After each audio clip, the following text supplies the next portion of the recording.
Dan saya selalu bilang forgive, ampuni, let go, and then move on. Karena di luar sana ada banyak sekali kesempatan yang baru. Jangan meratapi masalah, tapi ayo bangkit dan melihat. Kalau kita bilang gini, oke God, Tuhan masih in control. Betul? Berkuasa sekali. Jadi kalau kita mengalami, pasti Tuhan yang sudah in control, semuanya diatur sama Tuhan. Jadi muka saya itu selalu bilang gini, Tuhan, saya mau belajar apa? Karakter apa yang saya harus pelajari? Dan itulah yang saya terus sampaikan kepada teman-teman yang mengalami masalah. Setiap masalah bukan menghancurkan kita, tapi akan membangun diri kita untuk menjadi wanita yang lebih baik.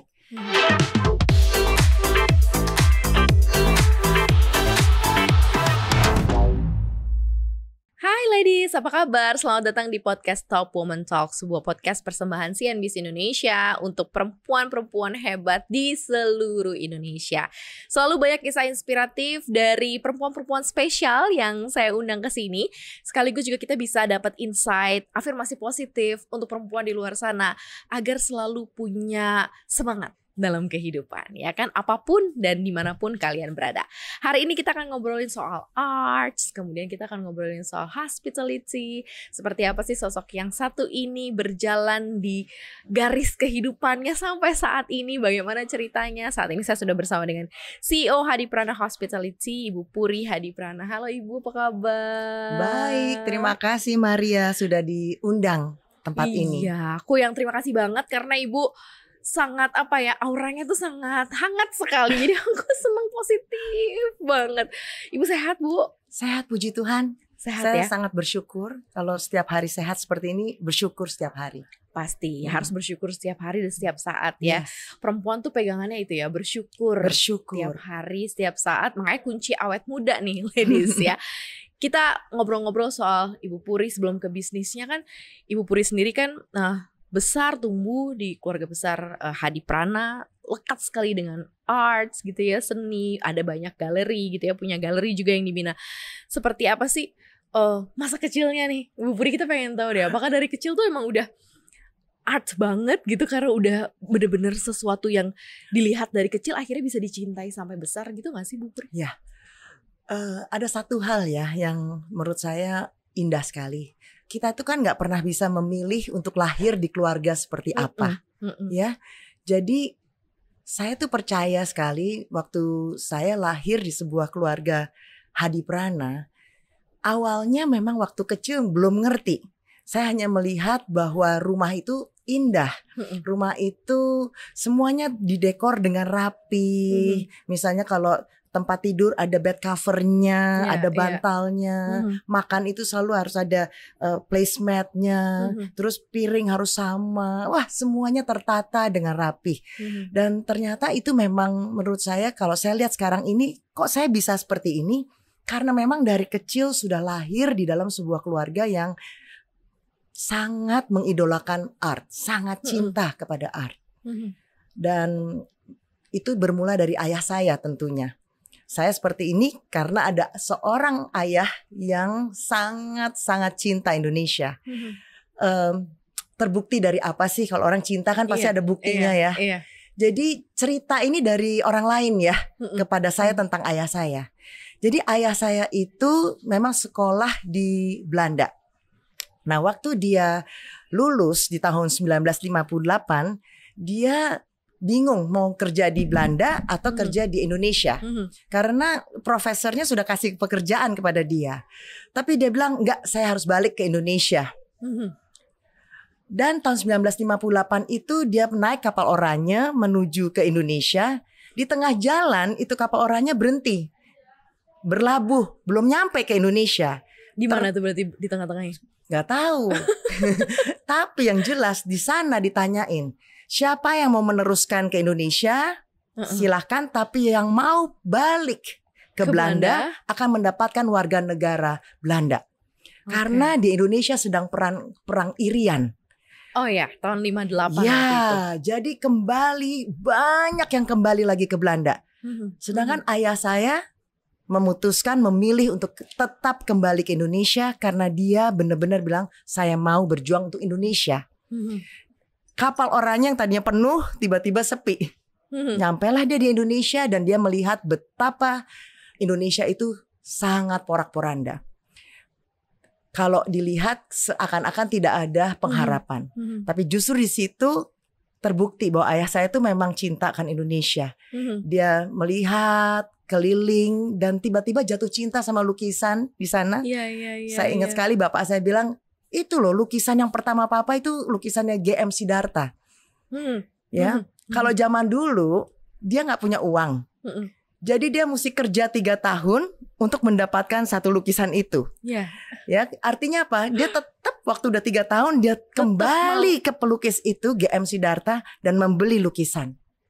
Kalau zaman sekarang kan lain ya. Iya benar. Beli lukisan itu karena gini, apa sih trennya? Oh lagi lukisan. Iya, gitu ya. Terus langsung ikut-ikutan beli gitu. Jadi kayak FOMO gitu ya. Iya, tapi kalau zaman dulu itu bener-bener dia nabung ya dengan bekerja sebagai arsitek dan interior designer, akhirnya mendapatkan lukisan. Disitulah saya melihat bahwa bapak saya itu menaruh sebuah kayak bibit cinta Indonesia di dalam keluarga kami. Dan terus menerus kami itu kalau ulang tahun ya, bukannya dikasih apa gitu yang orang kan pikir dapat phone apa dapat. Ayah saya selalu kasih kain batik. Jadi kita itu setiap tahun dapat kain batik, ulang tahun dan Natal. Jadi kalau udah umur 17 bisa ada 17 batik. Iya, kita udah punya koleksi batik ya. Luar biasa deh. Itu bener-bener kalau saya ingat dulu kita nggak bisa ketawa begini. Dulu kalau dikasih gini, apa sih papa gitu kali ya? Gitu kan ngelihatnya kayak. Dan kalau kita pergi ke Bali gitu ya, karena ayah saya itu honeymoonnya pertama kali di Bali tahun 60-an ya. Dan kalau kita dibawa ke Bali, itu bukannya pergi ke tempat yang senang-senang gitu loh, yang biasa turis gitu. Enggak, tiap hari ke rumah pelukis. Ya, disitulah kami saya rasa berkembang tanpa sadar, terbiasa dengan surrounding yang sangat-sangat cinta akan seni, membuat kami juga menghargai seni. Itu yang saya rasa tercipta di dalam keluarga kami. Benar-benar dipupuk dari, kan biasanya kalau memang sosok orang tua itu kan selalu kasih, kalau dia jadi model, jadi contoh, biasanya akan dilihat oleh anaknya. Kalau anak kan monkey see, monkey do ya. Maksudnya apa yang dilakukan biasanya diikutin gitu kan. A great imitator. Iya, a great imitator. Jadi emang langsung turun ke situ gitu betul. ya Bu. Tapi kalau misalnya Bu Puri sendiri melihat seiring perkembangan zaman, kan berarti Bu Puri dulu kan sudah merasakan masa-masa di mana mungkin pelukis ada partnya gitu. Kalau sekarang kan semua sangat digital gitu ya. Betul. Seni dan lukisan begitu. Nah ini seperti apa sih yang Ibu lihat pertumbuhan juga para pelukis-pelukis Indonesia? Ini seperti apa? Saya melihat begini. Art itu tidak bisa dibatasi hanya lukisan. Menurut saya art zaman sekarang itu sudah merambah kemana-mana.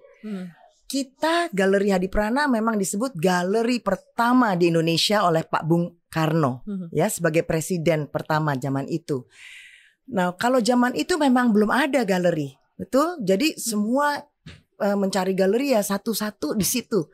Tapi kalau sekarang saya bisa melihat bahwa art itu adanya bisa di mana-mana, bisa di mural, bisa juga di patung, bisa juga di fashion. Jadi menjadi lifestyle ya, bukan hanya di piring, di semua benda. Dan itu yang membuat saya terpanggil ya untuk merangkul semua bagian daripada art. Jadi art itu kita buat sebagai gaya hidup. Jadi bukan hanya lukisan aja. Memang untuk pelukis-pelukis saya juga sering ngobrol sama mereka. Ya, kalau mereka betul-betul pelukis, mereka benar-benar harus mencari identitas mereka, kekhasan lukisannya mereka, supaya orang-orang bisa begini. Apa sih bedanya lukisan dia sama yang lain gitu? Oh ini pasti gitu ya karakteristiknya. Ini gitu. Dan itu penting sekali bagi setiap pelukis ya, bagi pelukis laki, wanita, semuanya harus. Tapi mereka juga harus melihat bahwa di dunia lain sudah ada kan lukisan gaya digital, gaya ditaruh, lukisan itu diterapkan di furniture, lukisan itu diterapkan di mana-mana. Mereka juga harus mau maju dan terbuka untuk hal-hal seperti itu. Jadi tidak sekedar melukis saja di lukisan, tapi juga melihat kemungkinan-kemungkinan lain untuk bekerja sama atau kolaborasi dengan bidang-bidang yang lain. Jadi regenerasinya banyak ya Bu ya? Ya. Banyak kan anak-anak muda sekarang kemudian hidupnya dari arts yang Ibu mungkin selama ini perhatikan gitu. Ternyata banyak kok anak-anak muda sekarang yang secara kontribusinya full banget mereka ke art. Dia suka melukis, kemudian dia tetap di situ gitu ya. Atau seperti apa sih kemajuannya saat ini? Saya selalu bilang gini sama anak-anak ya, karena anak-anak di Hadiprana kita ada punya art class. Jadi anak-anak mulai belajar art dari mulai TK sampai mulai selesai SMA. Ada yang terus seperti itu. Dan saya nggak pernah bilang mereka harus jadi pelukis loh. Karena saya bilang di dalam belajar art, mengekspresikan diri lewat art, mereka belajar kreatif, mereka belajar pantang menyerah, mereka juga belajar taat, disiplin, dan juga antusias. Jadi saya selalu bilang itu karakter yang akan dipakai di segala bidang. Jadi saya punya salah satu murid misalnya, dia itu jadi dokter. Tapi dia senang ngelukis waktu dulu. Jago sekali ngelukis. Apa yang dia lakukan? Dia selain jadi dokter, dia juga mengajar murid-murid yang lain dengan gambar. Dengan teknik menggambar dia bisa lebih mudah buat yang pendahulu-pendahulu yang baru belajar sebagai dokter untuk mengerti organ-organ tubuh melalui gambar, lukisan. Jadi kita jangan hanya berpikir, oh lukisan itu harus nanti dibeli seperti itu. Tidak, lukisan itu bisa dipakai di mana saja, di segala bidang. Karena segala bidang perlu kreativitas. Iya. Kalau enggak kita nggak bisa dibedakan antara satu dengan yang lain. Dan kreativitas itu kan sesuatu hal yang memang secara naturalnya keluar di masing-masing individu ya. Jadi art itu memberikan ruang buat itu ya. Betul. Bu, ya? Kalau kita latih kreativitasnya bisa keluar. Kadang-kadang dalam pelajaran art itu seringkali dibikin seragam. Dan itulah yang akan mematikan kreativitas. Artinya harus warna ini, harus warna itu, bentuknya harus ini, atau jiplak gitu ya. Saya di Hadiprana kita selalu bilang gini, kertas putih kosong, kamu lakukan, kita kasih arahan, kalau salah nggak boleh menghapus, harus bisa meng-create sesuatu yang baru melalui kertas ataupun karya yang dianggapnya rusak atau kurang bagus. Jadi anak-anak itu harus terus-menerus berpikir kreatif. Dan mulai sekarang ini banyak sekali anak-anak muda ya kreatif di dalam bisnis, kreatif di bidang produksi, produk-produk desain. Jadi tidak sebatas lukisan, sangat luas sekali. Baju. Jadi murid-murid kita salah satunya baru aja masuk Indonesian Fashion Week dan terpilih jadi 18 besar. Aduh, kita bangga sekali kan, karena mulai dari hanya melukis-melukis biasa, mereka akhirnya bisa jadi fashion designer. Seperti itu.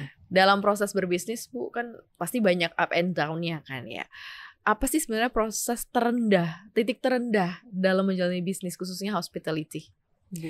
Titik terendah dialami oleh banyak orang adalah COVID ya, di mana Indonesia tutup dan Tanah Gajah di resort kami yang di Bali, di Ubud itu juga harus tutup. Tanggal 18 April itu malah kebakaran yang luar biasa besar, masuk kayaknya ke berita, dan habis bangunannya sampai ke fondasi. Terus terang waktu saya ditelepon oleh GM saya di sana, saya gemeteran, tangan saya sampai nggak bisa ngomong. Dan di situ setelah selesai, saya berdoa, saya bilang Tuhan tolong, Tuhan tolong. Tapi yang ada dalam hati saya ada kata gini, bersyukur. Dan di situ saya sampai kaget, mesti bersyukur di dalam begitu masalah yang besar. Dan akhirnya saya berdoa kembali dan saya bilang, saya bersyukur Tuhan akan apa yang kau izinkan terjadi. Dan setelah saya bersyukur, lucunya tuh kayak gini, baru teringat, telepon lagi, saya bilang, ada yang meninggal atau ada yang luka? Enggak. Dan di sana bilang gini, tidak ada Bu. Saya langsung bilang gini, saya bersyukur Tuhan. Karena benar-benar memang harus bersyukur, enggak ada yang meninggal. Tapi memang semuanya habis, satu bangunan yang utama. Dan di situ saya ingat sekali karena saya terus bersyukur seharian. Tiba-tiba siangnya jam 2 siang ada message. dikirim video kebakarannya, waktu masa kebakarannya. Okay. Dan terus terang bayangkan waktu pagi saya gemeteran hanya mendengar berita, tapi waktu siang saya melihat video yang kebakarannya. Saya sama sekali tenang dan merasa bahwa Tuhan pasti akan melakukan yang lebih baik lagi. Dan ternyata benar, janji Tuhan itu setelah kebakaran, saya tiba-tiba punya ide-ide desain, karena memang kami dari desain konsultan ya, arsitektur dan interior. Kita bisa mendesain ulang lagi dan lebih cocok dengan keadaan COVID, di mana kami bisa membuat yang lebih bagus. Ada tempat yang untuk mengarah ke sawah dan sangat-sangat membuat orang merasa ini lebih bagus dari yang sebelumnya. Jadi saya melihat bahwa di dalam masalah yang berat sekalipun, kalau kita bilang bersyukur karena kita percaya bahwa Tuhan itu akan memberikan janjinya, itu akan terjadi. Dan benar sekali, masa sulit itu kan dari tahun 2020, 21, 22, tahun 2023. Apa kerugian semuanya yang 3 tahun itu dipulihkan oleh Tuhan. Sampai semuanya itu dibalikkan dan kita gak berasa.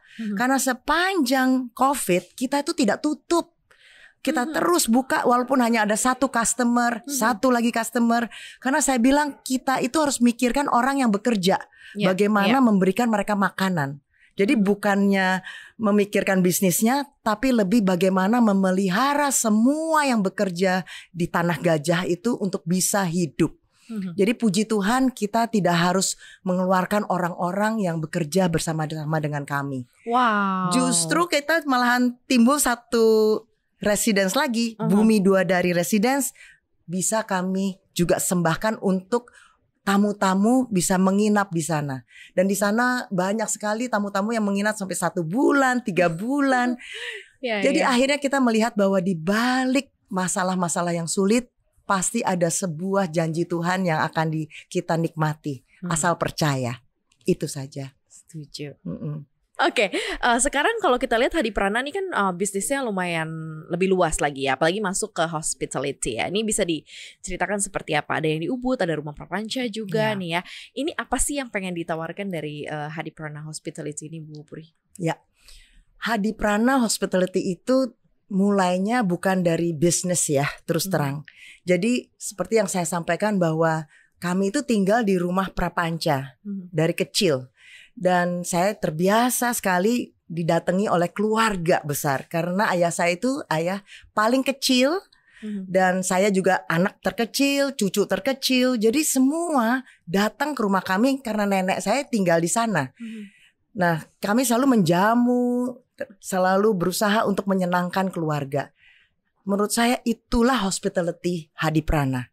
Nah, sekarang kami dipercayakan oleh Tuhan adalah Tanah Gajah. Ya, di Ubud Resort, kemudian ada Bumi 2 Dari as the residence juga di Ubud, dan sekarang ada rumah prapanca ya. Dan sebentar lagi kami juga ingin sekali membangun sebuah hotel kecil ya untuk anak-anak muda ataupun yang seperti budget hotel lah istilahnya di Sanur, namanya Banda Rindu. Kami ingin sekali mereka itu mengalami apa yang saya alami sebelumnya di dalam keluarga kami. Jadi apa yang dulu ayah saya kalau kita pergi ke Tanah Gajah itu hanya keluarga. Hanya bersepuluh sekalipun dia memanggil kecak dance untuk kita nikmati karena dia bilang ini penari-penari kecaknya ini dari desa di sebelah kami. Jadi dia ingin sekali memberkati orang-orang yang ada di desa itu supaya mereka pun mendapatkan penghasilan. Jadi ayah saya selalu bilang gini, dimanapun kita berada, kita harus berusaha menjadi berkat. Menjadi berkat bagi orang-orang yang ada di sekitar kita. Saya ingat di situ waktu dulu ada tukang bikin bebek ya, di daerah di dekat Tanah Gajah. Bebeknya jelek-jelek sekali dulunya. Terus ayah saya lihat kan, dia panggil tuh tukang-tukangnya, diajarin bikin bebek yang bagus, ya, dikasih contohnya. Yang saya paling ingat, kita itu punya 1000 bebek di rumah. Karena apa? Setiap ke Bali kita beli yang jelek, yang bagus, semuanya dibeli. Beranak pinak lah jadi 1000. Iya, itu patung-patung bebek saya sampai bilang sama papa, ini untuk apa, Pak? Nggak apa-apa. Ditaruh di tangga, ditaruh di mana-mana. Kita punya banyak sekali bebek. Ikonik banget soalnya Iya. itu. Jadi buat dia yang penting di mana kita berada, kita harus berusaha menjadi berkat. Berkatnya caranya gimana? Bisa mengajar, bisa membeli, bisa menikmati talenta yang mereka punya, seperti itu. Nah ini mungkin terakhir Bu Puri, pesan untuk perempuan-perempuan Indonesia yang mungkin sekarang sedang mengalami masa paling rendah di hidupnya, atau mungkin sedang mencoba untuk mencari kemana ya, harus jadi seperti apa ya. Ini apa nih message-nya dari Bu Puri? Message saya buat para wanita, ya, Anda harus tahu bahwa Anda tidak sendiri. Itu. Kalau saya ketemu seorang wanita, mereka menangisi hidupnya, mereka harus tahu bahwa mereka tuh tidak sendirian. Mereka harus punya komunitas yang benar. Jadi bergabunglah di dalam sebuah komunitas yang benar. Kalau mau tahu, tanya sama orang-orang yang benar, yang betul. Karena komunitas itu juga ada yang salah, yang membuat makin terpuruk. Tapi memilih komunitas yang benar, itu akan membawa mereka bahwa mereka tidak sendirian. Kalau pernah ngalami, maaf, kita baru saja membantu orang-orang yang kanker misalnya ya. Kalau mereka menemukan orang-orang yang belum pernah kena kanker, nggak bisa bantu, benar. Tapi ketika mereka ketemu orang-orang yang sudah mengalami kanker, mereka akan bilang gini, nggak apa-apa, don't worry. Bentar lagi kamu nggak akan ngalami ini. Jangan takut, sakit ini nggak apa-apa. Bentar lagi kamu akan memberikan kekuatan yang karena mereka pun sudah ngalamin. Seperti saya, karena sudah bercerai. Saya pun banyak sekali orang-orang yang bertanya bagaimana caranya untuk overcome that. Dan saya selalu bilang forgive, ampuni, let go, and then move on. Karena di luar sana ada banyak sekali kesempatan yang baru. Jangan meratapi masalah, tapi ayo bangkit dan melihat. Kalau kita bilang gini, oke, God, Tuhan masih in control. Betul? Berkuasa sekali. Jadi kalau kita mengalami, pasti Tuhan yang sudah in control, semuanya diatur sama Tuhan. Jadi muka saya itu selalu bilang gini, Tuhan, saya mau belajar apa? Karakter apa yang saya harus pelajari? Dan itulah yang saya terus sampaikan kepada teman-teman yang mengalami masalah. Setiap masalah bukan menghancurkan kita, tapi akan membangun diri kita untuk menjadi wanita yang lebih baik. Dan pastikan Anda ketemu dengan komunitas yang benar. Itu yang saya rasa penting sekali di dalam kehidupan wanita, membutuhkan komunitas orang-orang yang sudah pernah mengalami masalah yang sama. Dan jangan pernah meratapi terus masalahnya, karena masalah kalau diratapi artinya kita ngeliatin masalahnya terus, masalah jadi besar sekali. Ya. Betul. Tapi saya yakin sih perempuan-perempuan luar sana setelah dengar apa yang Ibu sampaikan, dia akan lebih termotivasi dan selalu mengingat bahwa setiap perkara itu selalu ada hal yang ingin ditambahkan di hidup kita gitu. Betul. Jadi kita selalu percaya itu, dan ini kayak dikasih suntikan juga gitu ya sama Bu Puri. Mudah-mudahan ini bisa menjadi satu afirmasi positif buat mereka semua ya Ibu. Sayang sekali waktunya terbatas. Next kapan-kapan kita ngobrol-ngobrol lagi ya. Baik. Di Rumah Prapanca mungkin nanti ngobrol-ngobrol. Boleh kesana, sekali kita undang di Rumah Prapanca. Iya, kita ngobrol-ngobrol lebih banyak lagi. Yang jelas ini sangat menginspirasi untuk lady semua, untuk yang dengerin kita, dan semua yang berada di posisi terendah ya, semua pernah melewatinya. Dan Bu Puri juga tadi mengingatkan bahwa kita gak sendirian. Jadi berkumpullah dengan orang-orang yang benar, yang tepat, supaya kita bisa termotivasi lagi menjalani hidup ini. Sekali lagi terima kasih Ibu Puri Hadiparna, CEO Hadiparna Hospitality. Thank you so much for coming to Top Moment Talk. Sehat-sehat terus Ibu. Terima kasih. Terima kasih banyak sudah dengarkan podcast kita hari ini. Kita ada di Spotify. Kemudian jangan lupa follow Instagram kita di @cuap_cuan. Dan subscribe YouTube channel kita juga di cuap-cuap cuan. Like, share, dan juga komen. Terima kasih banyak. Maria dan juga Ibu Puri pamit. Bye.